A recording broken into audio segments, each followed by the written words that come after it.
اور یہاں آپ کو بتائیں کہ پاک فوج میں اعلیٰ سطح کی تقرریوں کا سوشل میڈیا پر پہلے سے ہی چرچا، افواہیں گردش کرنے لگیں۔ ذرائع کے مطابق میجر جنرل احمد شریف کو DG ISPR تعینات کر دیا گیا ہے۔ لیفٹیننٹ جنرل محمد سعید کمانڈر 5 کو 2 CGS اور لیفٹیننٹ جنرل شاہد امتیاز کو commander school of infantry and tactics Quetta مقرر کیا گیا ہے۔ ذرائع کا بتانا ہے کہ لیفٹیننٹ جنرل محمد علی کو کوارٹر ماسٹر جنرل تعینات کر دیا گیا۔ Lieutenant general Saqib corps commander Bahawalpur اور lieutenant general Babar Iftikhar corps commander Karachi کی ذمہ داریاں سنبھالیں گے۔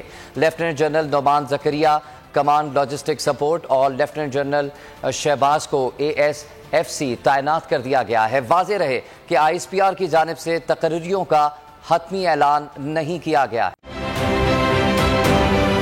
آپ یہ سمجھیں یہ جو حق ہے نا، حق پہ کھڑے رہنا اور حق کو بولنا، یہ دور سے لگتا ہے تنہا ہو گئے لوگ۔ آپ خان صاحب کو دیکھیں، تنہا دکھائی دینے، ساری جماعتیں مل کر ان کے خلاف ہیں، لیکن آج بھی پاکستان کی عوام اس حق کی آواز کے پیچھے جو ہے 80% سے زیادہ عوام ان کے ساتھ ہے۔ سیم ایگزیکٹلی اسی طریقے سے بول کی کہانی ہے بھائی، بالکل الگ آپ کو تنہا دکھائی دے گا، ہر جگہ آپ کو کھڑا ہوا نظر آئے گا، ہٹے گا نہیں کسی چیز سے، اور اس کے ساتھ بھی 80% عوام اگر آج آپ دیکھیں تو اسے بول دکھ رہی ہے۔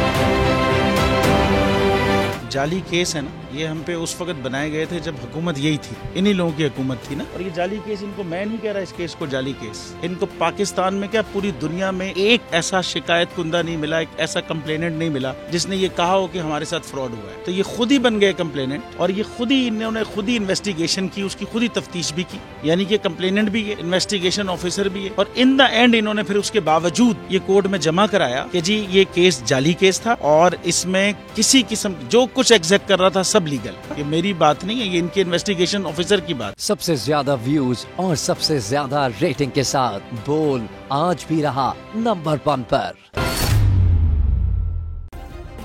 سبسکرائب کریں اور بیل دبائیں تاکہ کوئی خبر رہ نہ جائے۔